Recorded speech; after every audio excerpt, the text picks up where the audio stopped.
Right now, in India, something extraordinary is happening.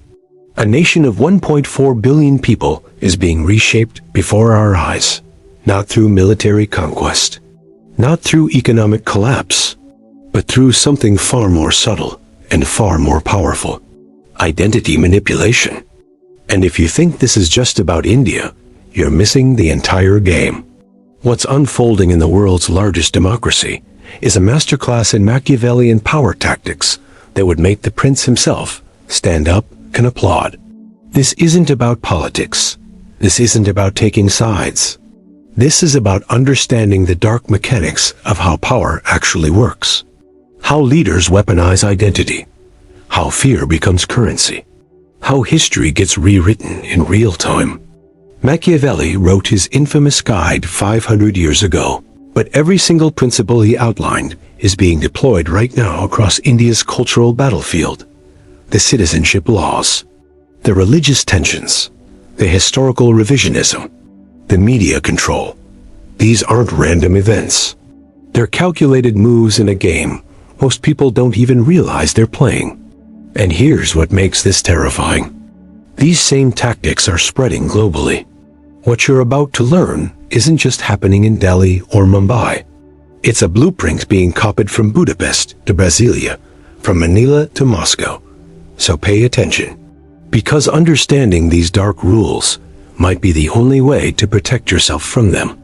Welcome to the Machiavelli Protocol. I'm going to break down exactly how India's identity wars demonstrate the most ruthless principles of power ever written. And I need you to do something for me right now. Drop a comment below and tell me if you've noticed similar tactics being used in your country, because I guarantee you have. You just didn't have the framework to see it. That's what we're building today. A lens to see power as it actually operates, not as we wish it would. Now, Machiavelli's core insight was simple but brutal. Morality and power operate on completely different planes. A leader who tries to be good in all circumstances will be destroyed by those who are not good. This doesn't mean leaders should be evil. It means they must understand when conventional morality becomes a liability. And in India right now, we're watching this principle play out on a massive scale. The question isn't whether these tactics are right or wrong. The question is whether they're effective. And more importantly, whether you can recognize them when they're being used on you. So let's dive into the first dark rule. Machiavelli's first principle is this: control the narrative of the past to control the future. He understood that power isn't just about controlling territory or armies. It's about controlling meaning itself.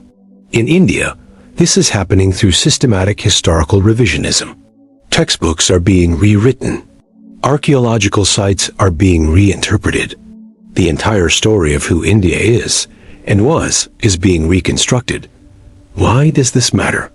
Because identity is built on shared history. Change the history. Change the identity. Change the identity. Change political loyalty. The Bharatiya Janata Party has been extraordinarily effective at this. They've promoted a vision of India as fundamentally a Hindu nation. Not a secular democracy that happens to have a Hindu majority, but a Hindu Rashtra, a Hindu nation-state.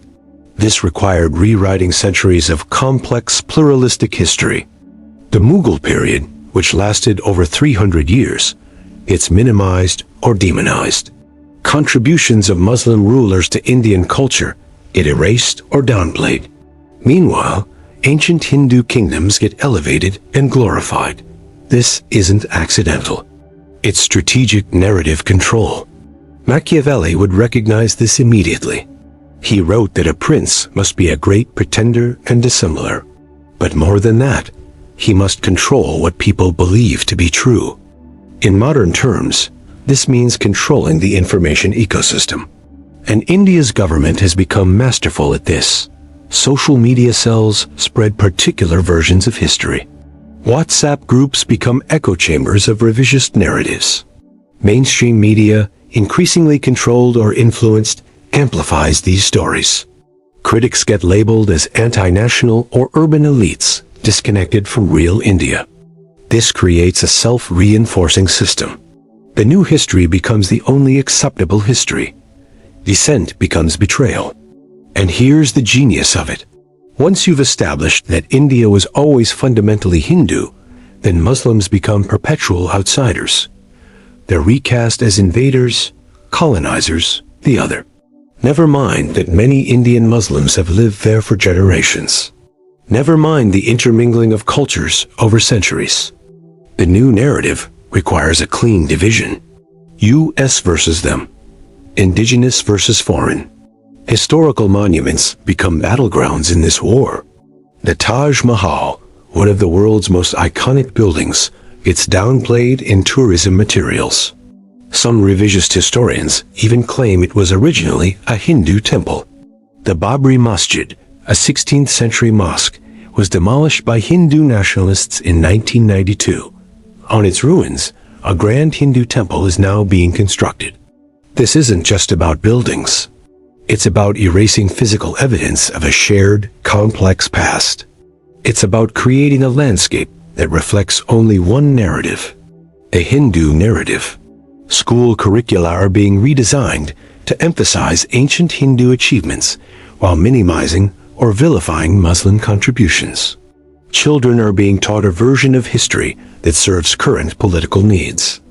This is long-term investment in narrative control. Today's children become tomorrow's voters, and they'll carry these narratives with them. They'll believe them as fundamental truths. Educational institutions become factories for producing ideologically aligned citizens. Universities that once prided themselves on critical thinking now face pressure to conform.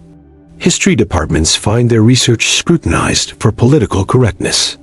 Not the progressive kind, but the nationalist kind. Professors who challenge the official narrative face consequences. Their funding gets cut. Their promotions get blocked. Their reputations get attacked on social media. Meanwhile, scholars who support the revisionist history get elevated. They receive prestigious appointments. Their books get promoted. Their theories, no matter how academically questionable, get mainstream acceptance. This creates an intellectual climate where truth becomes secondary to ideology, where historical accuracy matters less than political utility, and the effects ripple outward. Museums curate exhibitions that emphasize Hindu glory while minimizing uncomfortable truths. Archaeological surveys get directed toward sites that might prove Hindu claims. Findings that contradict the narrative get buried or ignored. This brings us to the second dark rule. Create an enemy to unify your base. Machiavelli understood that nothing unifies people like a common threat. Internal divisions disappear when there's an external enemy to fight. In India, Muslims have been positioned as this enemy. Not explicitly, not in official policy documents, but through 1,000 small actions and rhetorical choices. The Citizenship Amendment Act of 2019 is a perfect example. It offered fast-track citizenship to persecuted minorities from neighboring countries. Hindus, Sikhs, Buddhists, Jains, Parsis, Christians. Notice who's missing. Muslims. The official justification was that Muslims couldn't be persecuted minorities in Muslim-majority countries. But the message was clear. India's doors are open to everyone except Muslims. Combined with the National Register of Citizens, this created genuine fear. Millions of people, many of them poor and lacking proper documentation, faced the prospect of statelessness. And the fear was the point. Machiavelli wrote that it is better to be feared than loved if you cannot be both. But he also understood that fear must be carefully calibrated. Too much fear creates rebellion. Too little fear creates contempt. The sweet spot is anxiety. Keep people uncertain, worried, looking to you for protection. India's Muslims now live in that space, uncertain of their status, worried about their future. And the Hindu majority? They're told constantly that they're under threat. Love jihad, a conspiracy theory about Muslim men seducing Hindu women. Population jihad, the idea that Muslims are outbreeding Hindus to take over. Cultural jihad, the notion that Islamic practices threaten Hindu civilization. None of these have statistical basis. India's Muslim population has grown slower than the Hindu population in recent decades. But facts don't matter when you're building a narrative. What matters is the emotional truth, the feeling of being under siege. And here's where it gets really Machiavellian. This constant state of threat justifies extraordinary measures. Restrictions on free speech, crackdowns on protests, surveillance of dissidents, all in the name of protecting the nation. Machiavelli wrote that a prince must learn how not to be good, that sometimes cruelty is necessary. But he also warned that cruelty must appear justified. It must seem like reluctant necessity, not sadistic pleasure. And that's exactly how these measures are framed. We don't want to do this, but the threat is too great. We're protecting the majority from the dangerous minority. The enemy doesn't even need to be real. It just needs to be believable. And in a country with a history of religious violence, it's all too believable. The 1947 partition, which killed over 1 million people, remains a living memory for many. The 2002 Gujarat riots, where over 1,000 Muslims were killed, happened just over 2 decades ago. These wounds are still fresh, and they can be reopened whenever politically convenient. A small incident in one town can be amplified into a national crisis. A local dispute over land or resources becomes a religious conflict, and each incident reinforces the narrative. See, we told you they're a threat. We told you we need strong measures. This creates a self-fulfilling prophecy. The more you treat a group as an enemy, the more some members of that group will respond with hostility, which then justifies even harsher measures, which creates more resentment. And the cycle continues. Social media accelerates this process exponentially. A video of a Muslim man arguing with a Hindu vendor goes viral. It gets shared millions of times with inflammatory captions. Context gets stripped away. Nuance disappears. All that remains is the tribal narrative. Us versus them. Good versus evil. Civilization versus barbarism. And ordinary people, scrolling through their phones, absorb these messages. They don't fact-check. They don't investigate. They just feel the anger, the fear, the righteousness, and they pass it along. Each share reinforces the narrative. Each comment section becomes a battleground. Each viral video becomes evidence of the threat. Politicians don't even need to create this content themselves. The ecosystem does it for them. Millions of unpaid volunteers spreading the message, believing they're defending their civilization, never realizing they're pawns in a much larger game. But wait, because the next rule reveals something even darker about how this system sustains itself. The third dark rule is this: reward loyalty over competence. Machiavelli understood that a prince's greatest vulnerability is betrayal. Therefore, surrounding yourself with loyal people matters more than surrounding yourself with capable people. In India, we've seen this principle play out dramatically. Political appointments increasingly favor ideological alignment over expertise. Bureaucrats who question the narrative get sidelined. Judges who rule against the government find their careers stalled. Meanwhile, those who demonstrate loyalty get promoted, protected, empowered. This creates a system where everyone knows the rules. Stay in line, prosper. Step out of line, suffer. It's not always explicit. There's no memo saying criticize the government and face consequences. But the pattern becomes unmistakable. Journalists who ask tough questions find their organizations raided by tax authorities. NGOs that document human rights abuses get their foreign funding blocked.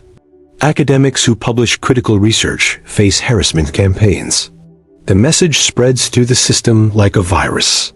Self-censorship becomes the norm. People learn what not to say, what not to write, what not to investigate. And here's the truly insidious part. Once this system is established, the government doesn't even need to act. The threat alone is sufficient. Machiavelli would call this efficient governance. Maximum control with minimum expenditure of resources. But it requires one more element.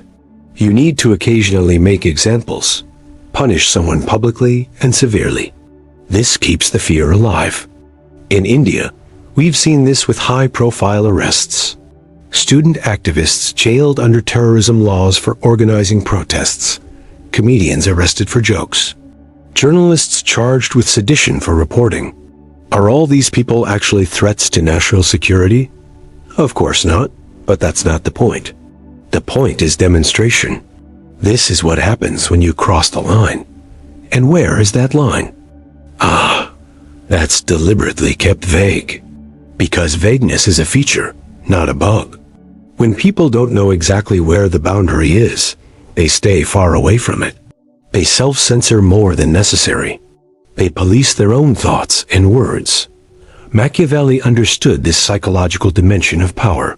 The most effective control happens inside people's heads, when they internalize the rules and enforce them on themselves. Universities, once bastions of free thought, become increasingly cautious. Professors avoid controversial topics. Students hesitate to organize protests. Research that might displease the government gets quietly shelved. This intellectual chilling effect is perhaps the most damaging long-term consequence. Because innovation requires freedom to question, to challenge, to explore uncomfortable ideas. When that freedom disappears, so does creativity. So does critical thinking. You're left with a population that knows how to follow, but not how to lead. How to obey, but not how to innovate. The brain drain accelerates. India's best and brightest increasingly seek opportunities abroad, not just for economic reasons, but for intellectual freedom, for the ability to think, speak, and create without fear. And the country loses its most valuable resource. Not oil or gold, but human potential. Corporate leaders face similar pressures. Those who speak out on social issues find themselves targeted. Their companies face sudden tax audits. Regulatory approvals get delayed indefinitely. Contracts get canceled. The message is clear. Stick to business. Stay out of politics. And if you must engage politically, support the regime. This creates a business elite that's complicit through silence. They may privately disagree. They may see the dangers, but their economic interests demand compliance. So they stay quiet. They donate to the ruling party. They attend government functions. They praise the leadership in public statements. And their silence becomes endorsement. Now, you might be thinking this sounds like dictatorship. But here's what makes it so sophisticated. India remains a democracy. Elections still happen. Courts still function. Media still exists. This is what political scientists call competitive authoritarianism. The forms of democracy remain, but the substance is hollowed out. Elections happen, but the playing field is tilted. Courts exist, but their independence is compromised. Media operates, but within increasingly narrow boundaries. And this brings us to the fourth dark rule. Use democratic institutions to undermine democracy itself. This is perhaps Machiavelli's most relevant insight for our time.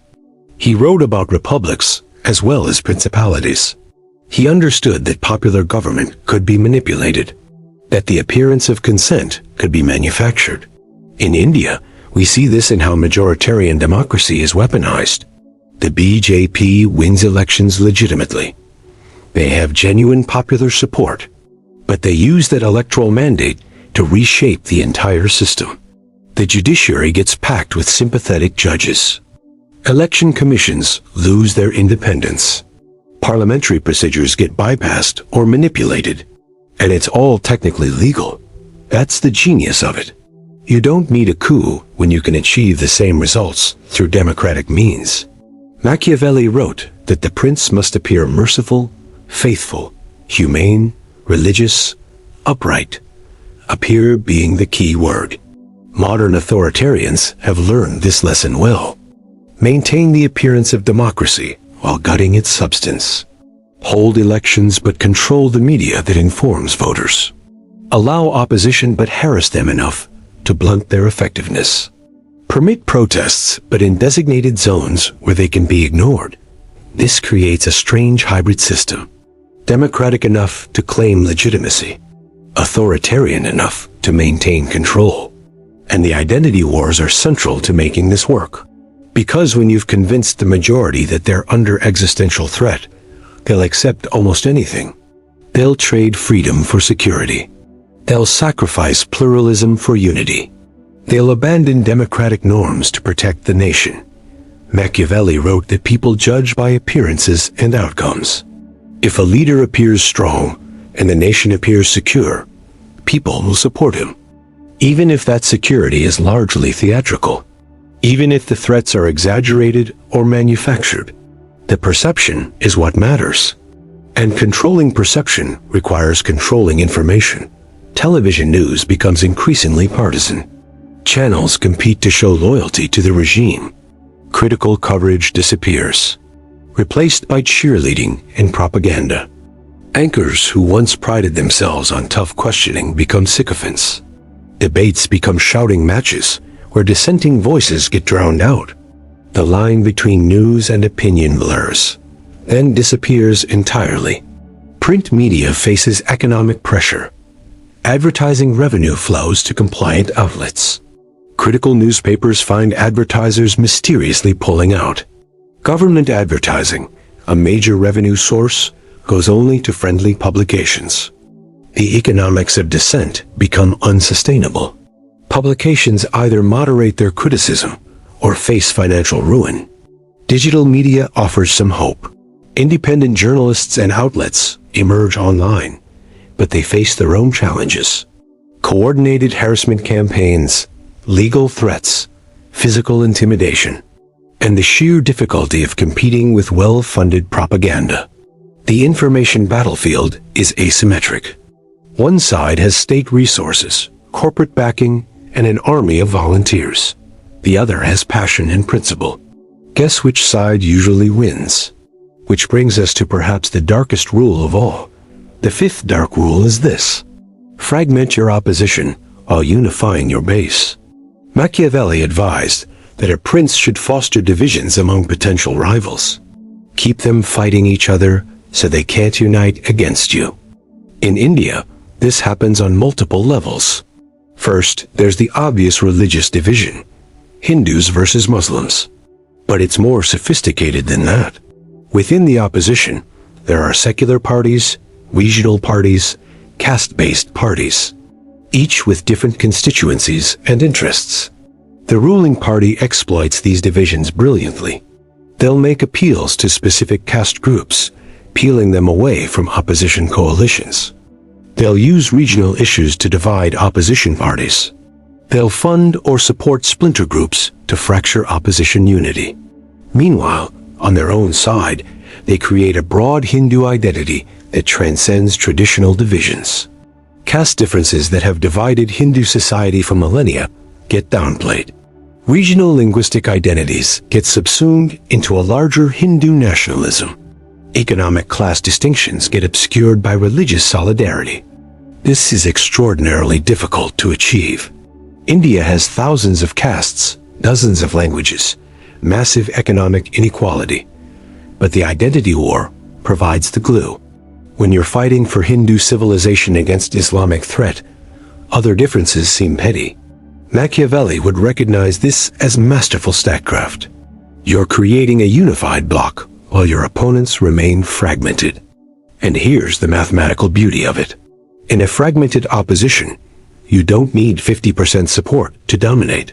You need 35% or 40%, as long as the remaining 60% is divided among multiple parties. India's first-past-the-post electoral system amplifies this. The BJP can win overwhelming parliamentary majorities with less than 40% of the vote, because the opposition vote is split among many parties. This creates a feedback loop. Electoral success leads to more resources and power, which leads to more control over institutions, which leads to more electoral success. Breaking this cycle becomes nearly impossible, especially when you add the next element: economic patronage. Machiavelli wrote extensively about the importance of controlling wealth. A prince must ensure that economic benefits flow through him. In India, this happens through massive infrastructure projects, government contracts, regulatory favors, access to resources. Business leaders quickly learn that political alignment brings benefits. Opposition brings problems. Tax raids, regulatory scrutiny, blocked permits. So corporate India has largely fallen in line. Media companies owned by large conglomerates become cheerleaders because their other businesses need government approval. This isn't unique to India, of course, but the scale and sophistication are remarkable. You create an ecosystem where everyone's interests align with the regime. Business wants stability and access. Media wants survival and growth. Bureaucrats want career advancement. And all of this requires staying on the right side of power. Machiavelli called this creating a web of interests. When enough people benefit from the system, they'll defend it, even if they privately have doubts, even if they see the injustices, because their personal interests are tied to the regime's success. This is how authoritarian systems become self-sustaining, not through constant repression, but through making collaboration more profitable than resistance. And the identity war provides the moral justification. We're not supporting authoritarianism. We're protecting Hindu civilization. We're defending the nation.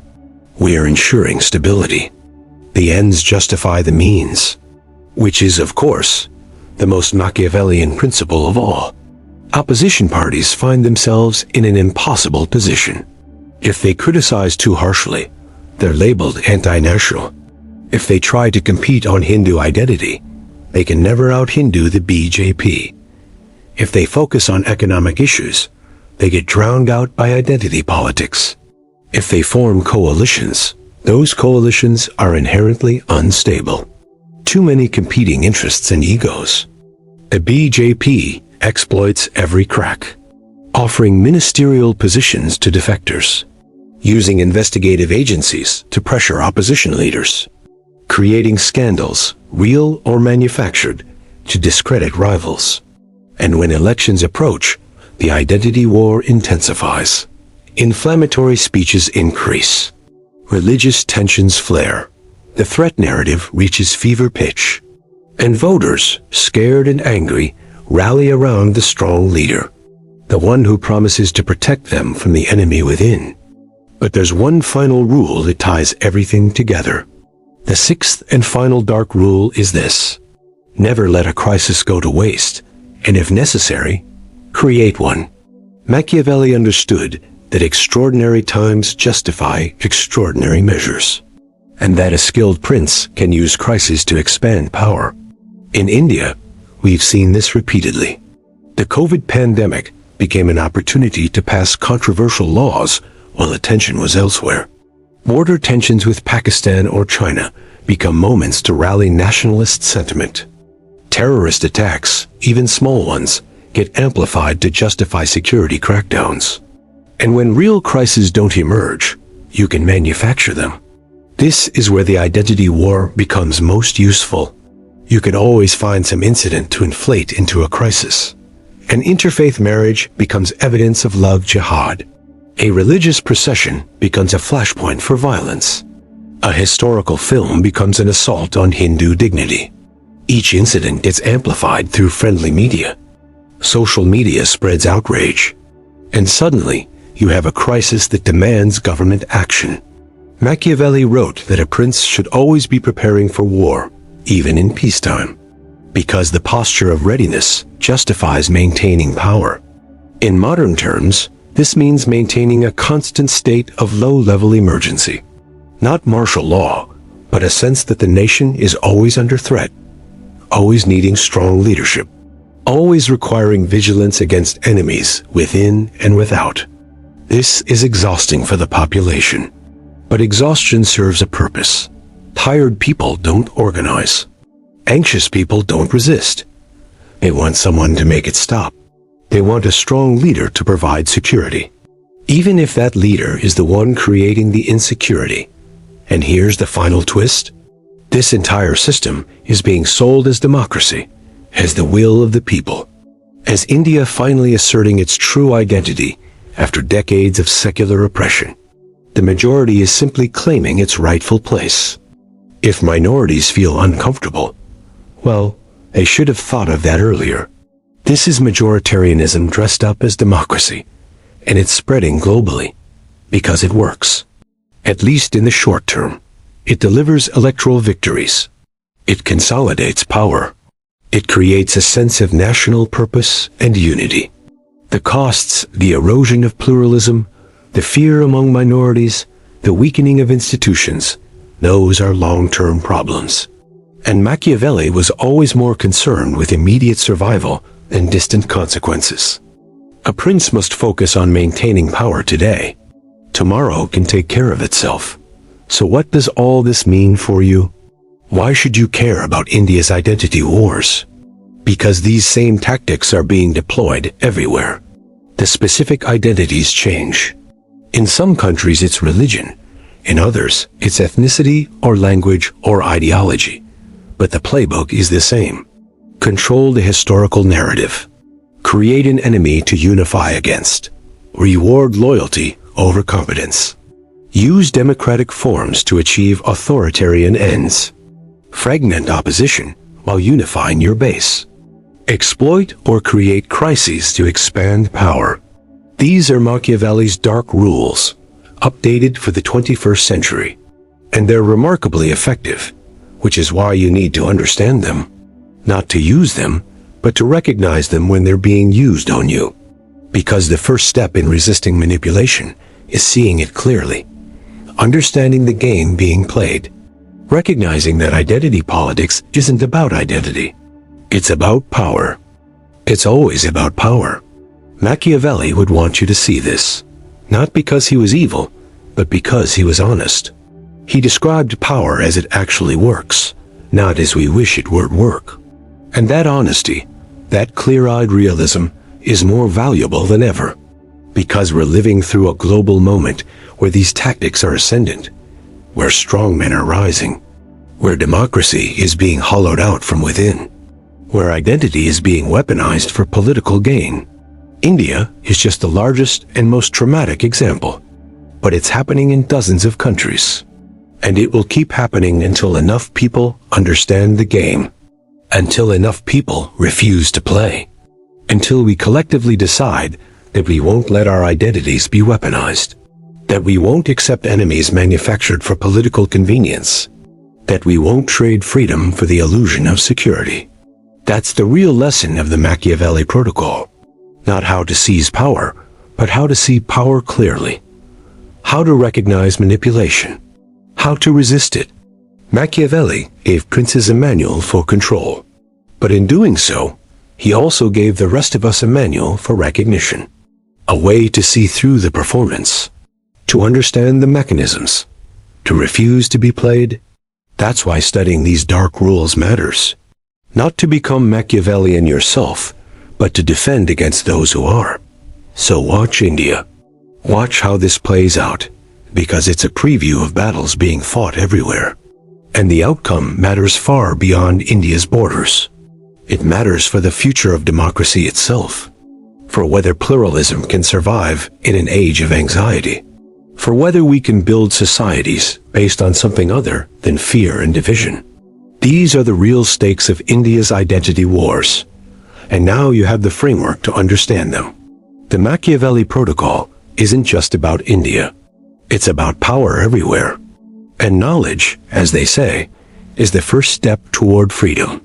The question is what you'll do with that knowledge.